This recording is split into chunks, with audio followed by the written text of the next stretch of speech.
Oke, kali ini saya akan membahas penggunaan laptop ini, MacBook Air M2 selama 1 minggu penggunaan saya. Ada banyak hal yang saya ingin sampaikan, tapi yang jelas laptop ini adalah laptop base model. Dia menggunakan prosesor 8-core CPU, 8-core GPU, kemudian storage-nya 256 GB, dan dia sudah menggunakan prosesor M2. Jelasnya itu adalah M2, hal-hal yang paling dijual oleh Apple untuk MacBook Air terbaru ini sendiri. Masuk akal karena kalau bisa dilihat dari peningkatan performa juga, Apple mengklaim bahwa MacBook Air M2 ini dia punya speed 1,4 kali lebih cepat daripada M1, penggunaan 5 nanometer prosesor dengan 25% lebih banyak transistor dibanding M1. Dan kalau bisa dibandingkan dengan MacBook Air yang menggunakan prosesor Intel i5, MacBook Air M2 ini atau prosesor M2 itu diklaim 15 kali lebih cepat dibanding dengan Intel i5 pada MacBook Air yang sebelumnya, yang 2019 ya. Kemudian untuk harga sendiri saya cek juga sudah ada penurunan dibanding pertama kali keluar itu sekitar 21-22 juta. Sekarang itu ada di angka sekitar 19,7,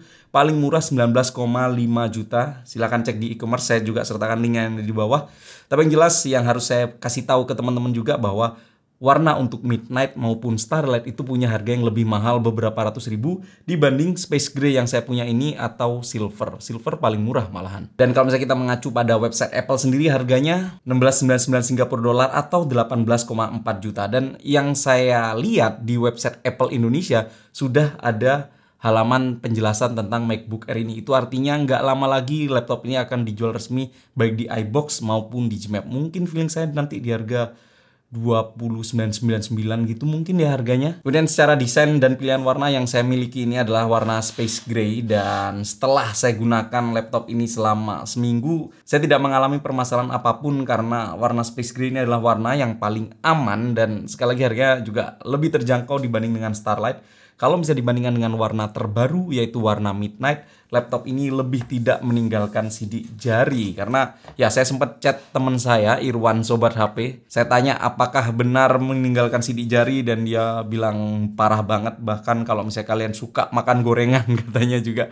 itu berbahaya sekali. Dan yang saya suka dari laptop ini jelas adalah ukurannya. Desainnya memang dia bahasa desainnya mirip dengan MacBook Pro 14 inch. Saya kemarin tuh sekitar 6 bulan 7 bulanan menggunakan MacBook Pro 14 inch dan kemudian saya beralih ke MacBook Air M2 ini.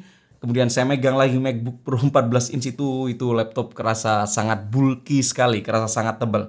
Saya pikir bahasa desain sama antara MacBook Air M2 ini dengan MacBook Pro 14 inch punya ukuran yang sama. Saya lupa kalau misalnya laptop ini punya ukuran lebih kecil layarnya dibanding dengan MacBook Pro M2. Ini layarnya 13,6 dibandingkan dengan itu kan 14,2 yang MacBook Pro. Jadi kalau misalnya dibandingkan side to side itu seperti ini. Dan ya saya suka sekali terhadap desain seperti ini, walaupun dia tuh sudah tidak lagi menggunakan bahasa desain wedge yang mengeruncing, tapi ini bener-bener ngasih sentuhan yang beda, ngasih experience yang beda.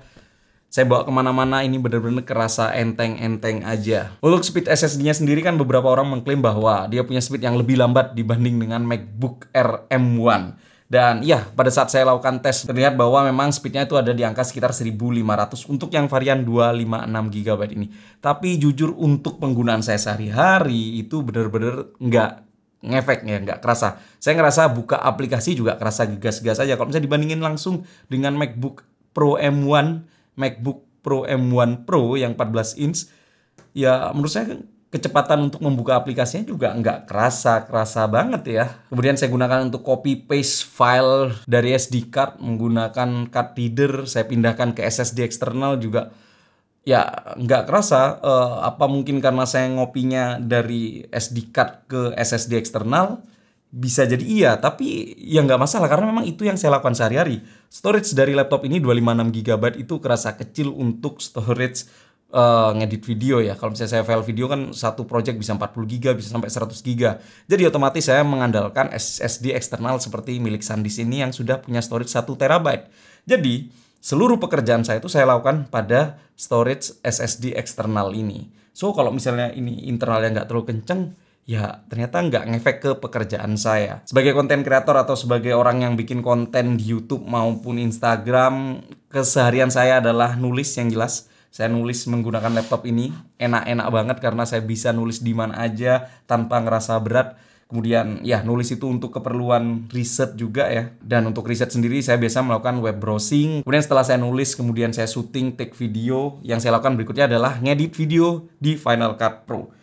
Sebagai catatan, saya ngedit beberapa video ini itu menggunakan MacBook Air M2 ini di resolusi 4K menggunakan kamera A7C 4K, saya rekam 24 fps, memang bukan 420, 420, dan tapi saya nggak ngerasa lag sedikit pun menggunakan Final Cut Pro. Bahkan saya sharing sedikit dulu, saya pada saat menggunakan MacBook Pro 13 inch yang menggunakan prosesor M1, itu saya sering ngerasa ada lag-lag pada saat ngedit Final Cut Pro. Kadang kalau misalnya habis nge-cut, habis nge-trim, kemudian saya play atau ya saya tekan spasi, kadang audionya tuh agak hilang atau nggak langsung ngerespon ya. Dan ternyata hal itu tidak saya alami pada MacBook Air M2 ini. Bener-bener kerasa lancar banget. Ngedit video 4K 10-20 menit dan laptop ini nggak kerasa panas. Padahal kita tahu MacBook Air M2 maupun MacBook Air M1 itu sudah fanless alias tidak punya active cooling, tidak punya kipas. Mungkin itu efek dari prosesor M2 yang sudah memiliki fitur ProRes Encode Decode ya, dimana fitur itu sebelumnya cuma ada di MacBook Pro M1 Pro 14 inch tapi sudah dibawa ke MacBook Air M2 ini. Tapi satu hal yang saya nggak tahu atau saya belum lakukan adalah ngedit video menggunakan Premiere Pro menggunakan laptop ini atau DaVinci Resolve. Jadi kalau misalnya kalian adalah seorang konten kreator atau siapapun yang ngedit videonya pakai Premiere Pro atau DaVinci Resolve, tunggu aja, nanti saya di video reviewnya saya akan jelaskan bagaimana pengalamannya. Nanti saya akan bandingkan langsung kalau misalnya speed rendernya dari MacBook Pro 14 inch ke ini. Terus kemudian saya juga punya Asus ROG M16 juga. Saya akan bandingkan ngedit video Premiere Pro menggunakan Asus ROG M16 itu dibandingkan dengan ini. Saya yakin nih kencekan itu karena dia kan punya GPU eksternal kan ya. Tapi yang jelas untuk ngedit foto di Lightroom, Photoshop, Audition ya, saya ngerekam audio di Adobe Audition atau digunakan untuk Adobe Illustrator, ini bener-bener lancar aja. Kemudian kalau misalnya kita cek di bagian samping ini kan sudah ada port MagSafe dan ini bener-bener ngebantu banget karena biasanya saya kalau misalnya ngedit video itu satu dongle untuk ngopi SD card, kemudian satu dongle lagi untuk SSD eksternal dan saya masih bisa ngecas. Walaupun ya pada saat saya gunakan si SD card itu kalau misalnya sudah selesai ngopi saya cabut. Cuma kadang-kadang kan saya butuh ngedit SSD eksternal, kemudian colok ke monitor dan saya bisa sambil ngecas. Itu bener-bener ngebantu banget sebagai seorang content creator seperti saya. Dan untuk performa baterai sendiri menurut saya ini masih masuk akal 18 jam. Saya bener-bener ngecas itu sekitar 2-3 hari sekali untuk kebutuhan browsing-browsing kayak tadi. Speaker kerasa sama aja. Yang saya lihat memang posisinya berpindah. Yang sebelumnya ada di samping kanan kiri sekarang sudah ada di bagian bawah dari layarnya atau yang biasa diletakkan posisi exhaust fan-nya. Tapi ini nggak ada exhaust-nya ya. Jadi posisinya di bawah layar seperti itu. Kemudian untuk kameranya sendiri dia sudah ada upgrade 1080p dan ya itu bener-bener agak ngefek ya, ngerasa agak lebih terang. Dan yang jelas saya nggak pernah punya masalah apapun kalau misalnya Zoom meeting kemarin menggunakan laptop ini. Kesimpulan sementara saya menggunakan laptop ini selama 1 minggu adalah ini memang cocok banget buat para konten kreator. Cuma mengingat harganya yang agak lebih mahal dibanding dengan MacBook Air M1. Dan menurut saya faktor mahalnya itu harus benar-benar dipikirkan apakah sesuai dengan yang kalian butuhkan. Dan kalau misalnya kalian ingin mencari pembenaran untuk membeli laptop ini, lebih enak mungkin kalian bandingkan dengan laptop di harga yang sama, dengan tipe yang sama atau seri yang sama. Laptop ini kan laptop tipis, kalau misalnya dibandingkan dengan laptop Windows itu adalah kalian mencari laptop yang ultrabook gitu lah.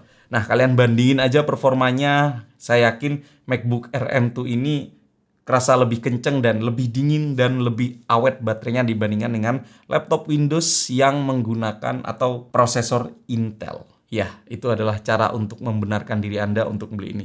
Yang jelas memang harganya ini agak lebih mahal dibanding dengan MacBook Air M1 yang sekarang harganya sekitar 13, 14, 15. Jadi silakan dipikir apakah kalian benar-benar membutuhkan laptop ini. Dan kalau misalnya kalian duit nggak masalah, beli aja karena ini desainnya, estetiknya sangat keren sekali. Wah, saya sangat suka sekali. So, itulah dia pengalaman saya menggunakan laptop ini selama 1 minggu. Jadi, gimana pendapat kalian? Atau kalian sudah ada yang beli? Silahkan tulis di area komen di bawah. Kalian beli warna apa? Dan gimana komentarnya? Suka atau enggak? Yang nggak disuka juga apa? Silahkan tulis di area komen di bawah. Sekali lagi, terima kasih. Saya Bro Kumar pamit. Kalau misalnya kalian ingin support channel ini, silahkan klik tombol subscribe, like, atau share atau dislike juga boleh. Dan sekali lagi terima kasih, saya Bro Kumar pamit, sampai jumpa di video selanjutnya. Bye bye.